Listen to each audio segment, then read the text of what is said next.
Pues hemos estado viendo el capítulo 29 de Éxodo, vimos los primeros 9 versículos la semana pasada, y el capítulo 29 de Éxodo trata con la consagración de Aarón y sus hijos como sacerdotes de Dios para el pueblo de Israel.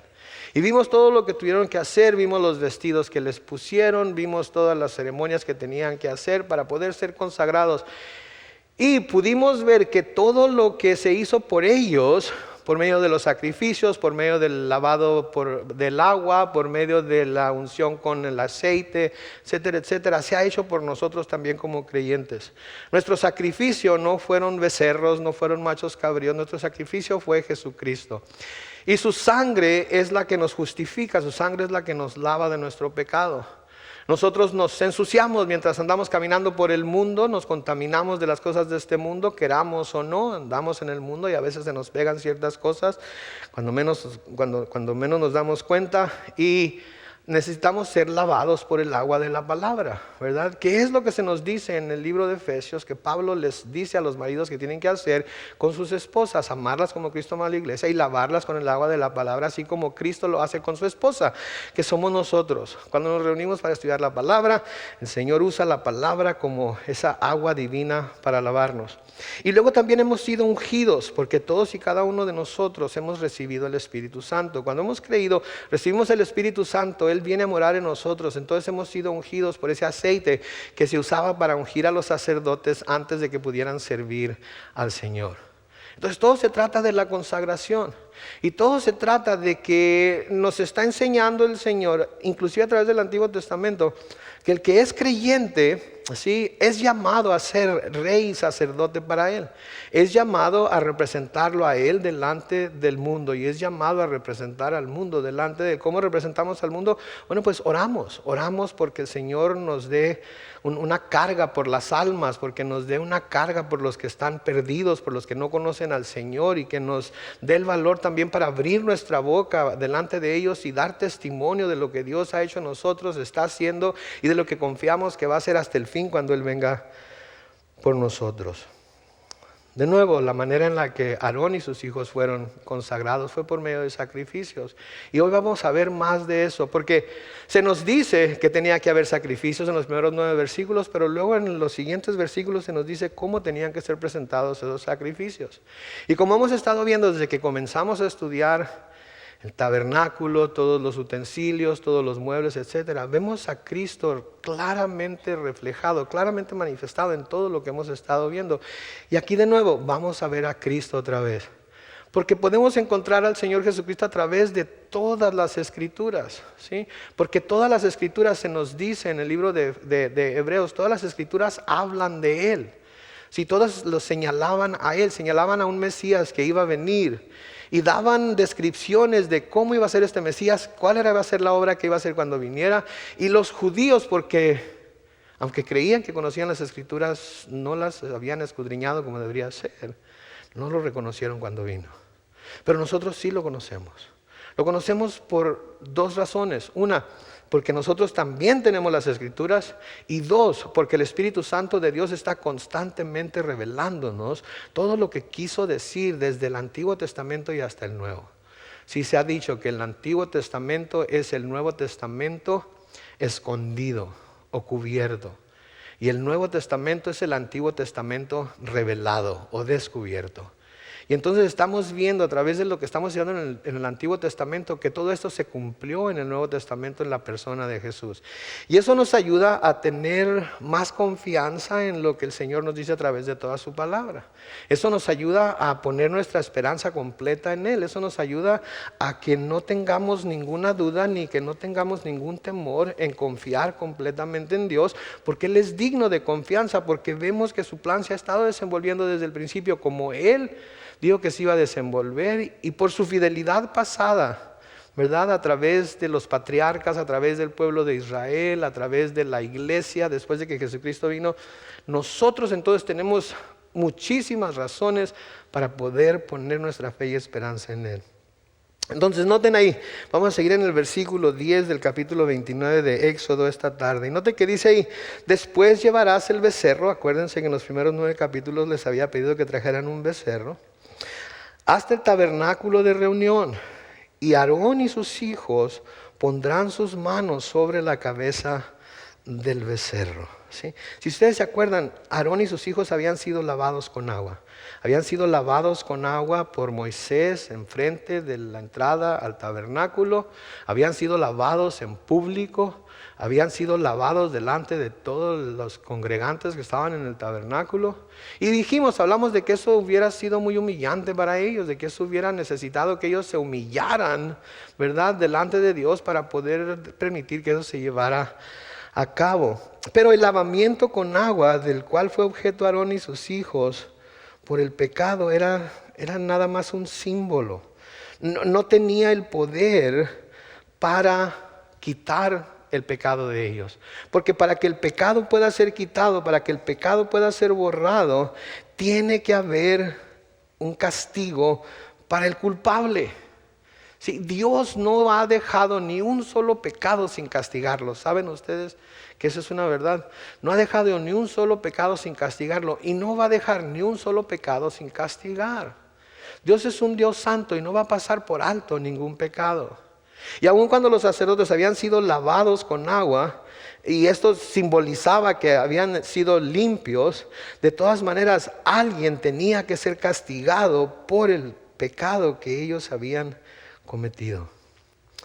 Y los sacrificios de animales, ¿sí?, los animales que se traían como sacrificios eran, como les había dicho antes, las víctimas que pagaban por el pecado de los hombres que los presentaban.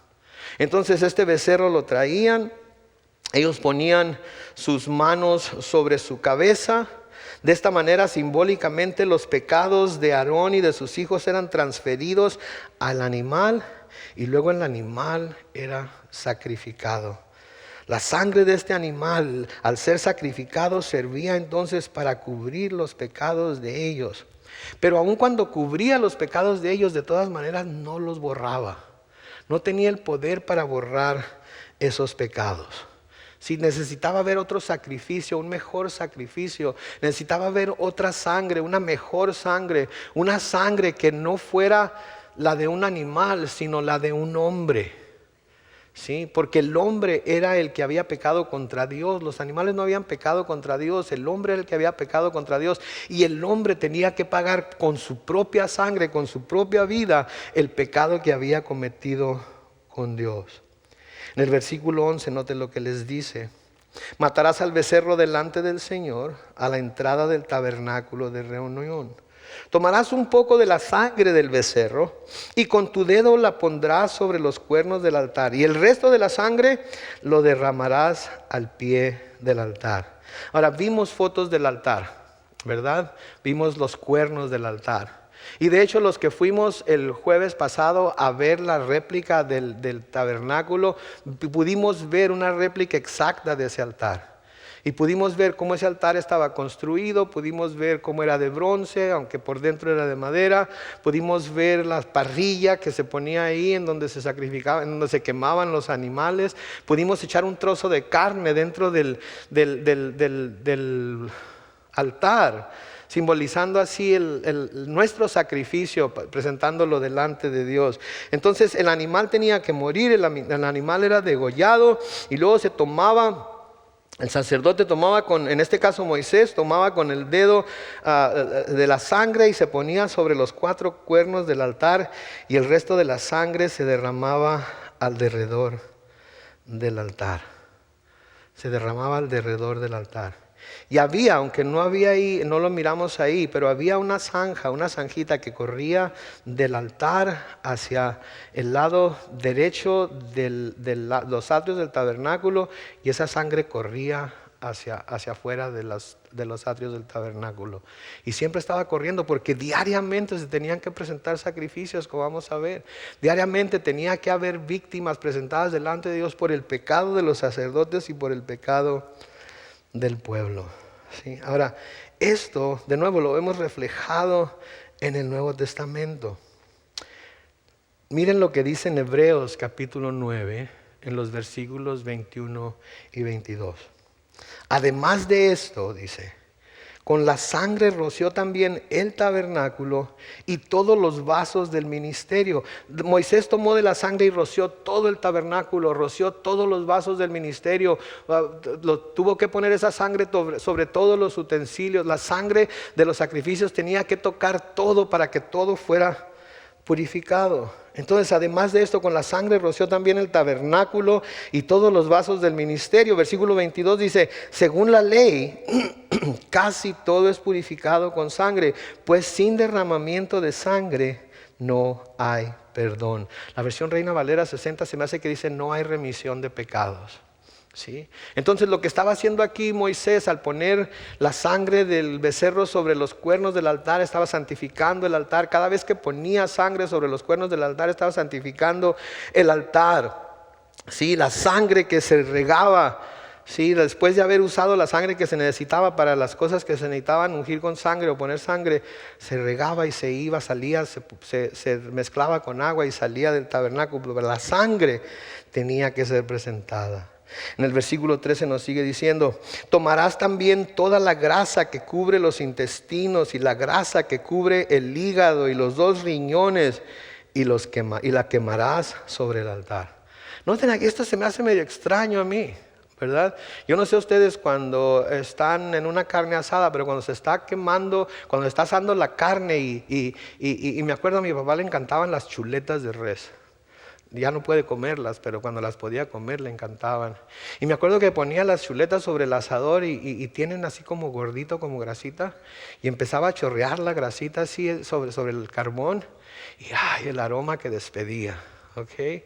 Olía tan hermoso y sabía mejor de lo que olía. Y donde quiera que caía la grasa encendía más el fuego, ¿sí? Y eso era lo que sucedía aquí. Pero, ¿sí? Cuando la grasa, especialmente todo lo que está aquí, lo que cubre los intestinos, el hígado, los riñones y todo eso, cuando empieza a quemarse, cuando ya empieza de hecho a ser consumida por el fuego, suelta un olor muy fuerte y no muy placentero, huele como a ácido, ¿sí? Pero Dios los mandaba que lo quemaran de esa manera, porque esto simbolizaba que el pecado estaba siendo consumido por medio de los sacrificios, y por eso los sacrificios son descritos delante de Dios como un olor grato en honor al Señor. Sí, esta grasa y estos órganos del animal, al estarse quemando, ya cuando se estaban consumiendo todo, olían mal, tenían un olor muy fuerte. Yo no sé a cuántos de ustedes les gustan las tripas, ¿ok? Y si les gustan, gloria a Dios, qué bueno, coman hasta que ya no quieran más.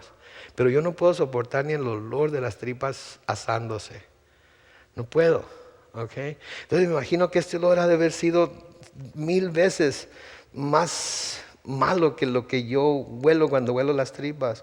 Pero delante del Señor era un olor grato en honor del Señor, porque era el pecado que se estaba quemando, era el pecado que estaba siendo consumido, era el pecado que se estaba desarraigando. Sí, de nuevo esto nos habla de la seriedad con la que Dios ve el pecado. Y también nos dice que el mayor placer que Dios puede sentir es el de ver el pecado desarraigado de la vida de su pueblo. Por eso envió a Jesucristo, para liberarnos del pecado. ¿Sí? Por eso la sangre de Cristo nos limpia nuestro pecado, nos libera del pecado. Pablo nos dice que ya no somos esclavos al pecado, ya no somos esclavos a la carne, como para que sintamos que tenemos algo que le debemos a la carne. ¿Sí? Y Dios lo que más le complace, y yo creo que cuando miró a su hijo crucificado, aun cuando para él ha de haber sido un trago amargo el permitir que eso sucediera, el pensar que por la muerte de Jesucristo iba a poder liberar a su pueblo del pecado, eso le trajo placer. Eso lo hizo que Jesucristo fuera un sacrificio en olor grato a él. Un sacrificio que lo complació a él. A menudo nosotros les damos medicinas muy amargas a nuestros hijos, ¿verdad? Cuando tienen alguna enfermedad. Yo recuerdo cuando estaba chiquillo, y mi mamá me daba para la tos, no sé si todavía hay, pero había un jarabe que se llamaba Fórmula 44. ¿ok? Y para mí ese jarabe era asqueroso. Y mi mamá tenía que agarrarme y aplastar, juntarme la nariz, me agarraba la nariz y mi papá me agarraba en los brazos y me echaba la cabeza para atrás y mi mamá me tapaba la nariz y mi mamá agarraba la cuchara y me la ponía en la boca y luego me cerraba la boca y hasta que no me lo pasaba, no me soltaban. Y qué amargo era.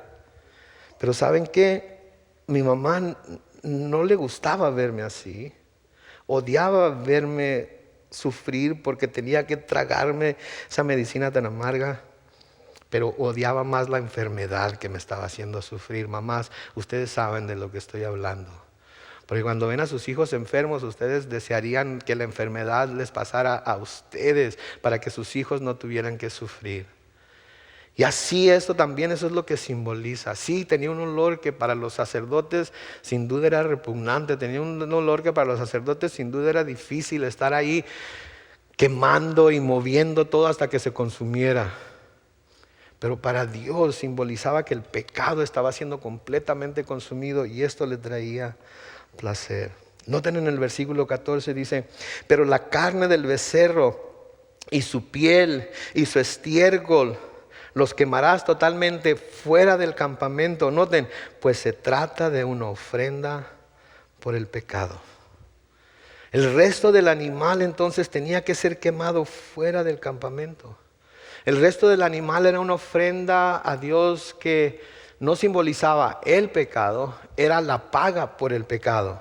Pero porque era la paga por el pecado, tenía que hacerse afuera del campamento. Por eso Jesús fue llevado fuera de los muros de la ciudad de Jerusalén cuando fue crucificado. No fue crucificado dentro de los muros, no fue crucificado en los atrios del templo, no fue crucificado ni siquiera fuera del templo. Fue llevado fuera de la ciudad de Jerusalén a un monte que se llamaba Calvario o Golgota o Monte de la Calavera.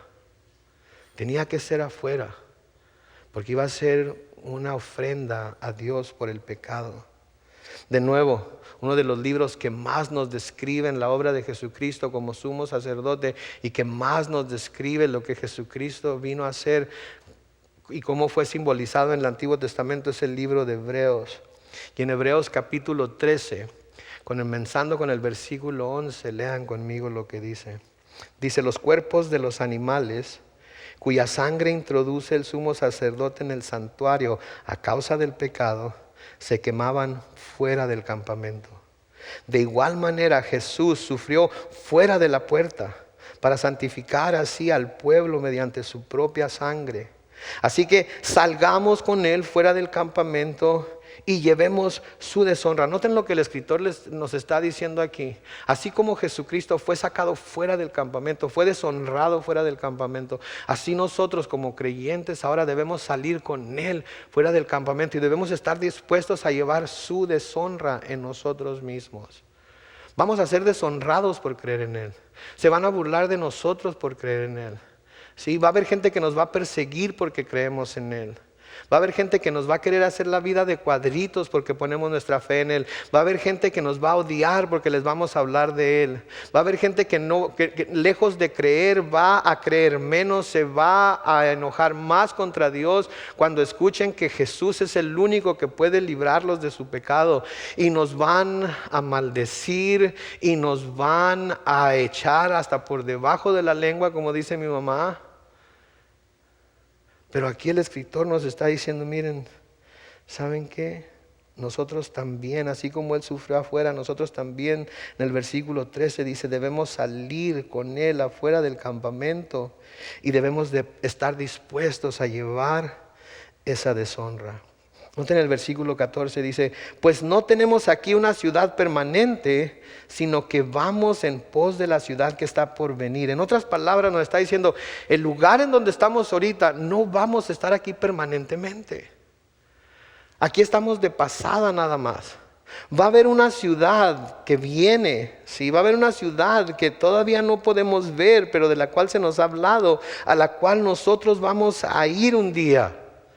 Por lo tanto, no podemos clavarnos en la ciudad en la que estamos ahorita. En otras palabras, salgan de ella, no tengan temor de llevar la deshonra de Jesús, de salir de esa ciudad y llevar la deshonra de Jesús. No tengan temor de salir del mundo y llevar la deshonra de Jesús en sus propios cuerpos, porque nosotros no estamos esperanzados en estar en esta ciudad, en donde sea que nos encontremos ahorita, ¿sí? Para toda la eternidad.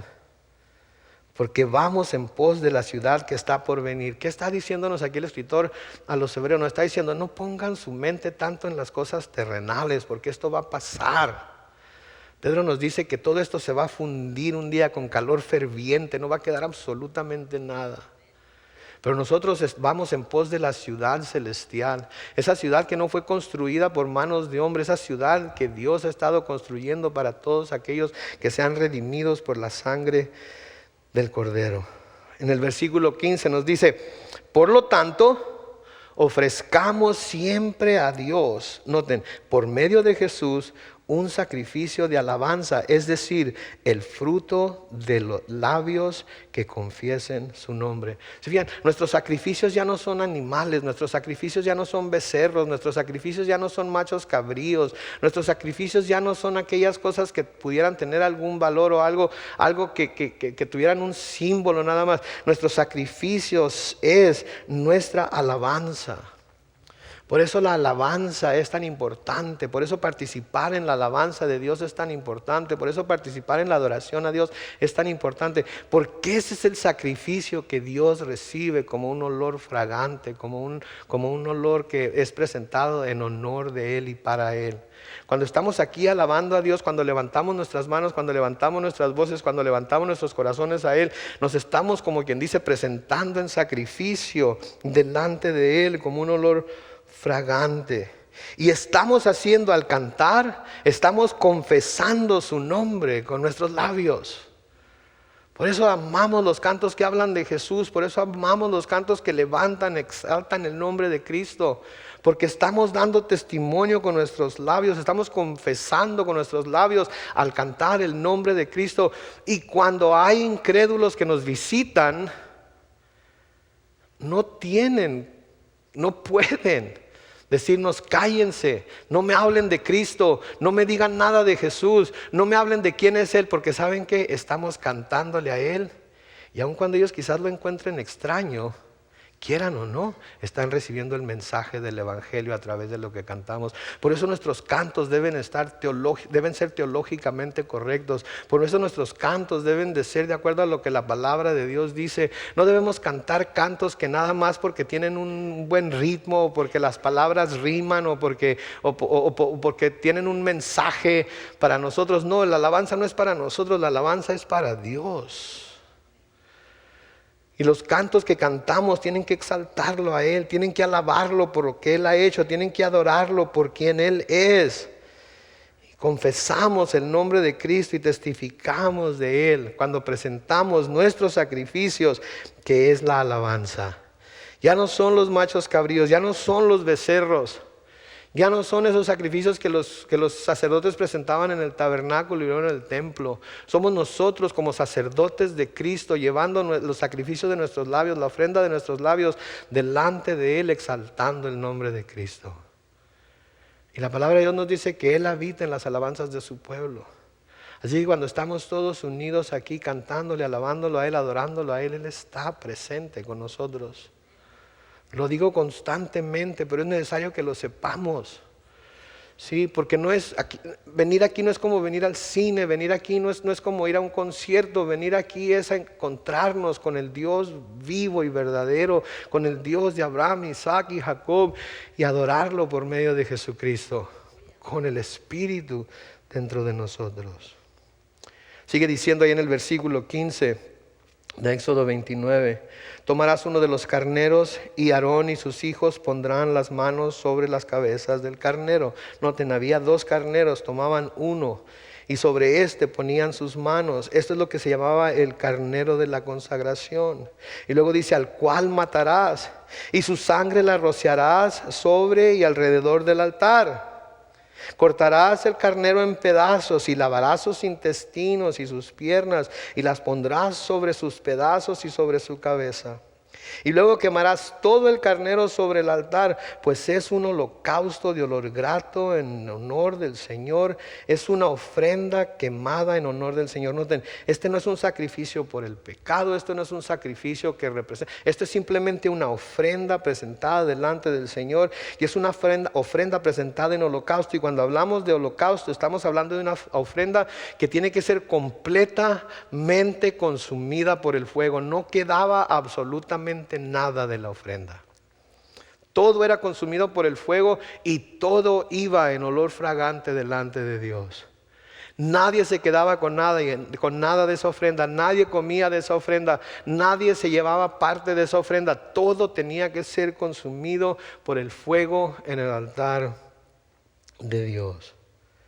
Pero este no es un sacrificio por el pecado, sino una ofrenda al Señor. Si hay diferencia entre el sacrificio por el pecado, el sacrificio ahorita me voy a acordar, y las ofrendas, ¿sí? Son dos cosas muy diferentes. Versículo 19 dice: tomarás luego al otro carnero, y Aarón y sus hijos pondrán las manos sobre la cabeza del carnero, al cual matarás. Tomarás un poco de sangre y la pondrás, noten, en el lóbulo de la oreja derecha de Aarón, en el lóbulo de la oreja de sus hijos, en el dedo pulgar de sus manos derechas y en el dedo gordo de sus pies derechos. Y rociarás la sangre sobre y alrededor del altar. Okay. Ahora, aquí la sangre se va a poner no sobre el altar, no se va a poner sobre utensilios. Aquí la sangre se va a poner sobre los sacerdotes mismos. Y se va a poner sobre el oído derecho, sobre el pulgar de la mano derecha y sobre el pulgar o el dedo gordo del pie derecho. Y el hecho de que se les pusiera sangre a los sacerdotes en las diferentes partes del cuerpo significaba que esta parte de su cuerpo estaban consagradas a hacer lo que Dios los llamara a hacer. Ahora, yo puedo decir, ok, yo estoy consagrado, cuerpo, alma y espíritu, todo al Señor, ¿sí? Pero quizás lo que yo oigo en mi casa no tenga nada que ver con el Señor. Quizás lo que yo estoy haciendo con mis manos no sea nada que honre al Señor. Quizás los lugares a los que estoy yendo, a los que estoy dejando que mis pies me lleven, no están honrando al Señor. Aquí el Señor estaba enfatizando algo al ungir con la sangre de este carnero a los sacerdotes. Y estaba tratando de señalarles específicamente de lo que esto se trataba. Hubiera podido tomar sangre y hacerles así todo y quedan consagrados. Pero no lo hizo así. Lo hizo parte por parte por parte. ¿Sí? Porque tenían que reconocer, tenían que saber que había ciertas obligaciones, había ciertas expectativas que Dios tenía de ellos como sacerdotes, como representantes de Dios ante el pueblo y como representantes del pueblo ante Dios. Entonces había cierto simbolismo en lo que se estaba haciendo. Por ejemplo, al poner la sangre en el oído, era por consagrar su oído a estar siempre atentos a lo que Dios dijera, a buscar siempre escuchar la palabra de Dios, a no tratar de llevarse por sus pensamientos, a llevarse por su corazón, llevarse por sus sentimientos, llevarse por lo que ellos pensaban que tenían que hacer. Tenían que tener su oído consagrado a siempre buscar el rostro del Señor y siempre buscar la palabra del Señor y hacer las cosas de acuerdo a lo que la palabra del Señor les decía. ¿Sí? Nosotros, como cristianos, tenemos que consagrar nuestros oídos a escuchar la palabra de Dios. Tenemos que consagrarlos. Y tenemos que estar conscientes de las cosas que dejamos entrar en nuestros oídos. Porque las cosas que dejamos entrar entre nuestros oídos nos impactan de alguna manera para bien o para mal. ¿Sí? Yo cuando era joven, no hace mucho tiempo de ello, pero fui joven, me gustaba mucho la música del rock pesado. Sí, me gustaba mucho Led Zeppelin. Me gustaba Uriah Heep. Los que tienen más o menos mi edad saben de quién estoy hablando. Deep Purple. Y había muchas canciones que cuando escucha uno la letra, uno se da cuenta de lo que están hablando. Cuando me convertí al Señor, todos mis discos que tenía de todas esas cosas, los amarré todos en un montón y los eché al canal Todo Americano en Mexicali. Y me decían mis amigos, ¿pero por qué no los vendiste? ¿Por qué no se los vendiste a alguien? Los hubieras llevado, los hubieras vendido en La Pulga o algo. Saben que si yo me estaba dando cuenta de que lo que estaba escuchando no honraba a Dios, ¿por qué se lo iba a ir a vender a otro? No honraba a Dios. Y lo tiré todo a la basura. A veces le he dicho a mi esposa, ¿sabes qué? Cuando llegue a la casa y me escuches cantar algunas de las canciones que escuchaba cuando cuando no andaba caminando con el Señor, pregúntame que qué onda. ¿Por qué andas cantando esa canción? ¿Qué te recuerda? ¿O qué onda? ¿Ya andas escuchando ese tipo de música en tu carro otra vez? Porque no quiero volver atrás, no quiero como Saúl volver a las andadas. ¿Sí? Y yo sé de qué pata cojeo. ¿Sí? Y entonces aquí la sangre en el oído era para consagrar al oído del sacerdote a estar siempre atento a lo que la palabra de Dios dijera, a no dejarse llevar por las otras cosas, a no dejarse llevar ni por sus propios sentimientos. El hecho de que se pusiera sangre en el dedo pulgar de la mano derecha era para consagrar a la mano derecha a siempre hacer lo que Dios mandaba que hicieran. Saben que nuestras manos deben estar consagradas para servir al Señor. Y si nuestras manos hacen cosas impuras, si nuestras manos hacen cosas que no agradan a Dios, que no le honran a Él, entonces todo lo que hagamos para Dios va a estar de alguna manera contaminado por lo que tocamos con ellas. Ahora, no quiero que piensen que estoy hablando de una manera legalista y que no vamos a poder tocar esto o aquello. Pablo nos dice que nadie les hable de que no toquen y que no beban y que no coman y todo eso. Lo que estoy hablando es que tenemos que estar consagrados a Dios en todo aspecto de nuestra vida. Y si nosotros sentimos que algo de lo que estamos oyendo, algo de lo que estamos tocando no está trayendo gloria a Dios, la palabra de Dios nos dice en el libro de Romanos que todo lo que no es de fe es pecado. Y si estamos teniendo duda de que lo que estamos haciendo es bueno o no, entonces nos está faltando la fe para hacerlo y eso es pecado para mí. Si yo tengo que preguntarme si hago esto, ¿estoy haciendo bien o estoy haciendo mal? ¿Estoy agradando a Dios o no? Si tengo esa duda, no tengo fe en lo que estoy haciendo, estoy pecando. Yo estoy pecando. Pero también la palabra de Dios nos dice, bienaventurado el hombre que no se condena por lo que hace, ¿verdad? Porque está completamente convencido de que lo que está haciendo, lo está haciendo para la honra y gloria de Dios. Y luego también nos dice que debe ponerse sobre el dedo pulgar del pie derecho, consagrándose así a siempre ir por el camino que Dios les dirigía a ir. Los sacerdotes tenían un trabajo muy difícil.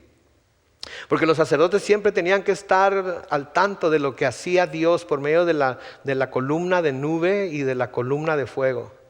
Y ellos estaban encargados de cuando la columna de nube o la columna de fuego se levantaba del tabernáculo y empezaba a moverse, ellos estaban encargados de cubrir todos los utensilios del tabernáculo, de derribar la tienda, de doblar todas las pieles y todo el lino y todo lo demás de lo que consistía el tabernáculo, de guardar todas las maderas que vimos de lo que consistía el tabernáculo y agarrar todas las cosas por medio de las varas que traían los muebles y empezar a caminar. Y cuando el pueblo miraba que los sacerdotes empezaban a hacer eso, ellos empezaban a prepararse también para ir detrás de los sacerdotes.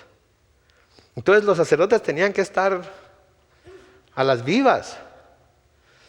Y a veces la nube se paraba y se quedaba en un lugar 2 o 3 días y luego se levantaba y se iba. Ahora imagínense ustedes. Imagínense que a ustedes les toca cargar, no sé, algunas de las tablas tan pesadas que traían a ustedes y a uno de sus hermanos. Y llegaron y se pone la nube y se ponen a descansar y piensan, ojalá y se pase aquí un buen tiempo porque eso de andar cargando todas estas cosas está difícil. Y luego pasa 1 día o 2 días y la nube se levanta y vámonos.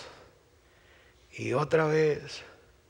A veces Dios nos hace eso, ¿no es cierto? Apenas estamos descansando, apenas estamos agarrando aire, apenas estamos tranquilos y de repente, ¡pum!, otra vez nos llama a hacer algo diferente, otra vez nos llama a ir a otro lugar, otra vez nos llama a servir en algún ministerio, otra vez nos despierta a medianoche para orar. Sí, anoche llegué bien cansado a mi casa. Sí, los lunes vengo temprano porque oramos todos los lunes en la mañana. Y luego anoche tuvimos junta de liderazgo en la iglesia. Y ya vine llegando a la casa como a las 10. Y luego comimos comida china en la junta de liderazgo. Y creo que comí demasiado. Y me acosté a ver la televisión un ratito y ¡pum!, me quedé bien dormido. Y eran como las 10:30, 11 de la noche. Pero ¿saben qué? Como a las 4:30 abrí los ojos así como... Y lo único que me hizo sentirme tranquilo fue levantarme, ir a ponerme de rodillas a un lado del sillón de la sala y ponerme a orar. Y yo, Señor, pero si me pongo a orar ahorita me voy a andar durmiendo en la oficina ahora. No voy a tener energías para dirigir la alabanza y para poder predicar. ¿En serio quieres que me levante a orar? Clarito lo escuché. Si quieres. Me levanté y me fui a orar. ¿Y saben qué? Todo el día. No me he quedado dormido todavía. Todo el día, la suficiente. ¿Saben por qué? Porque cuando Dios nos dice levántate y ve, cuando estamos consagrados a ir a donde Dios nos dirige a ir y hacer lo que Dios nos dirige a hacer, Dios nos da la energía para hacerlo. Dios nos fortalece para hacerlo porque estamos en su perfecta voluntad. Pero sí renegamos, no les digo que no renegamos. Sí, otra vez quieres que vaya, otra vez quieres que hable con él, otra vez quieres que les ministre, otra vez quieres. Si quieres. Y nos acordamos de la unción y nos acordamos del llamamiento y nos acordamos de los dones que nos ha dado y los ponemos a trabajar para Él. Dios quería que los sacerdotes se acordaran siempre que estaban completamente consagrados a Él. En el versículo 21 de Éxodo 29 sigue diciendo: la sangre que quede sobre el altar y el aceite de la unción lo rociará sobre Aarón y sobre sus vestiduras, sobre sus hijos, sobre las vestiduras de estos. Así él y sus hijos quedarán santificados, lo mismo que sus vestiduras y las vestiduras de sus hijos. Noten, después de que les ponen la sangre en el oído, después de que les ponen la sangre en el pulgar de la mano derecha, después de que les ponen la sangre en el dedo gordo del pie derecho, entonces sí, ahora sí, rocíenlos todos. Para que se den cuenta, para que sepan que están quedados santificados. Y no solamente ellos, sino también sus vestiduras. Todo quedaba santificado, separado para el servicio de Dios. Versículo 22 sigue diciendo: tomarás luego la grasa del carnero junto con la grasa que cubre los intestinos y la grasa del hígado y la cola, los 2 riñones y la grasa que los cubre y la espaldilla derecha, porque se trata de un carnero de consagración.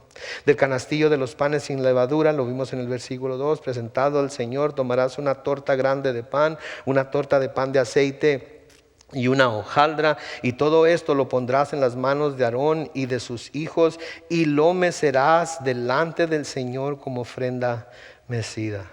Aquí tenemos otro nuevo término: ofrenda mecida. ¿Qué quiere decir ofrenda mecida? ¿Qué es una ofrenda mecida? Bueno, pues la ofrenda mecida, esta es una ofrenda que era hecha de todos los ingredientes y de todos los elementos que se nos mencionan ahí, incluyendo pan sin levadura.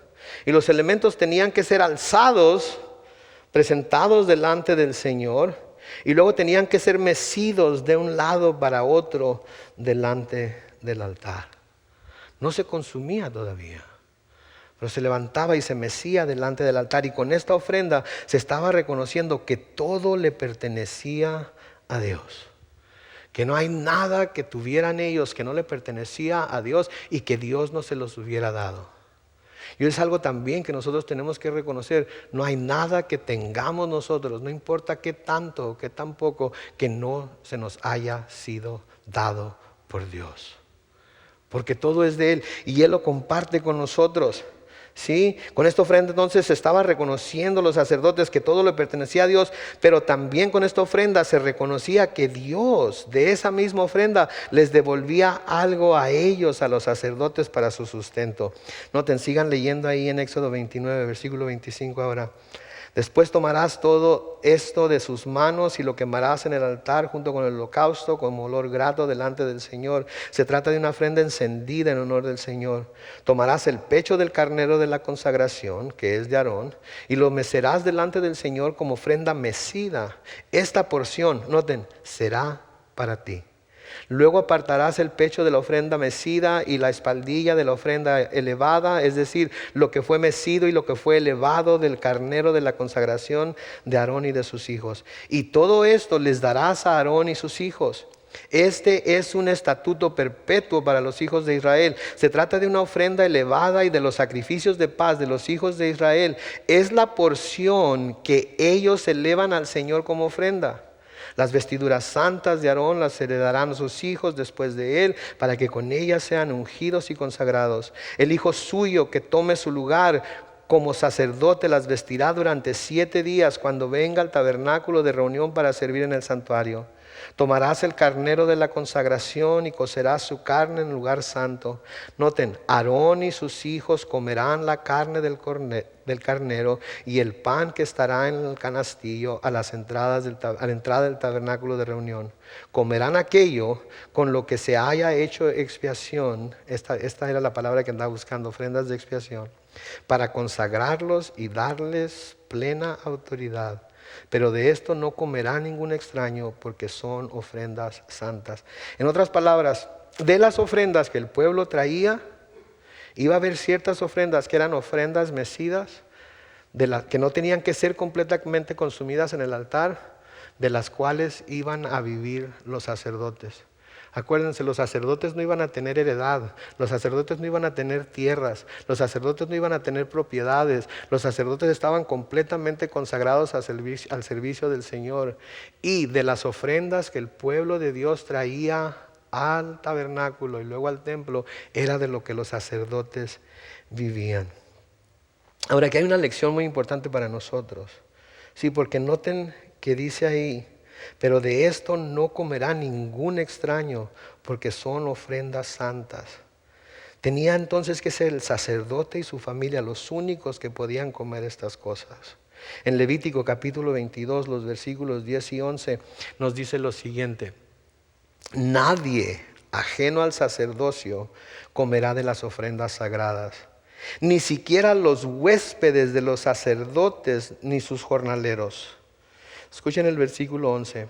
Solo podrán comer de las ofrendas sagradas los esclavos que los sacerdotes compren por dinero y los criados que nazcan en su casa. Ahora presten atención a esto, porque esto es muy importante para nosotros como cristianos. Jesús es nuestro sumo sacerdote. Amén. Y Él nos ha comprado con su propia vida, con su propia sangre.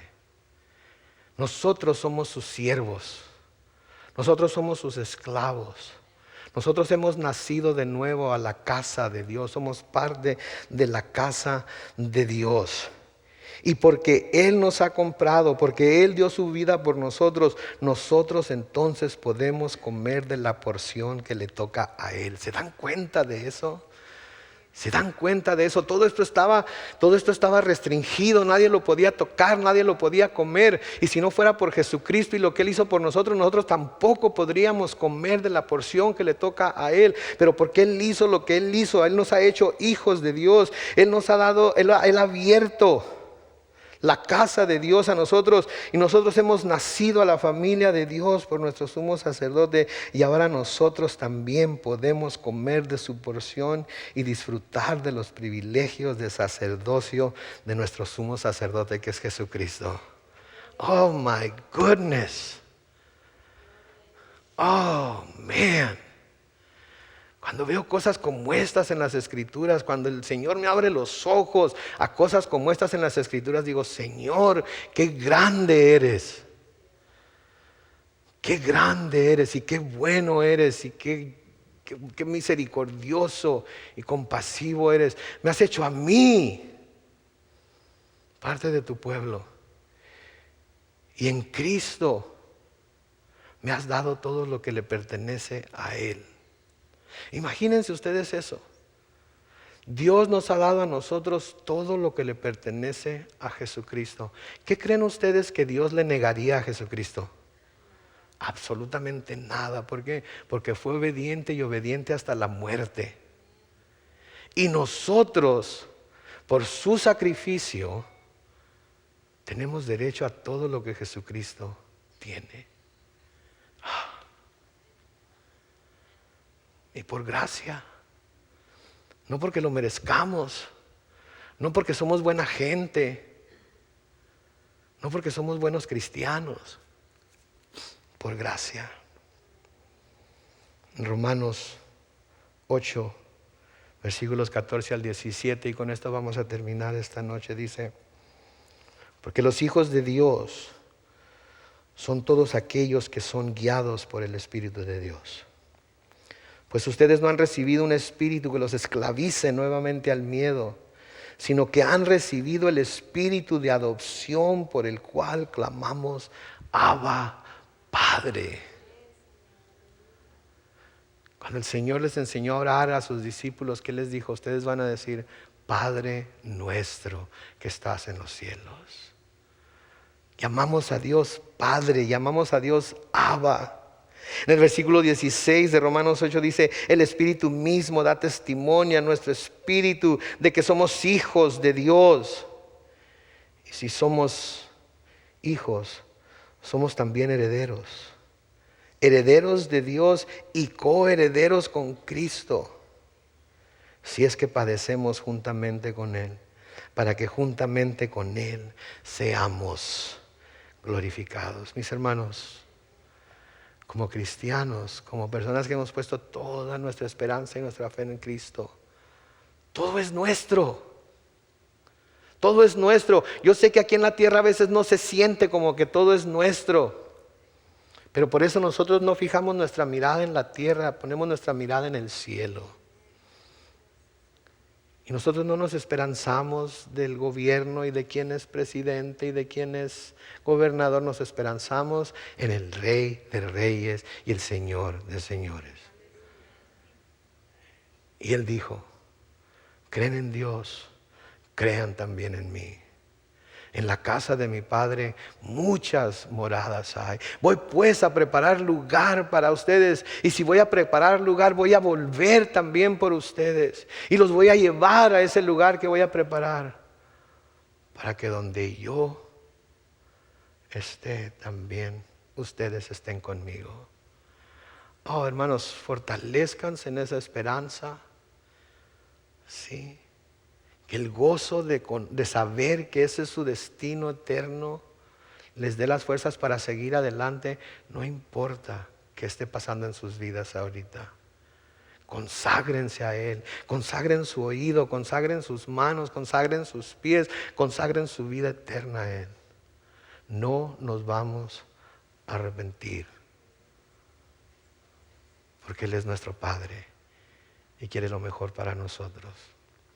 Amén.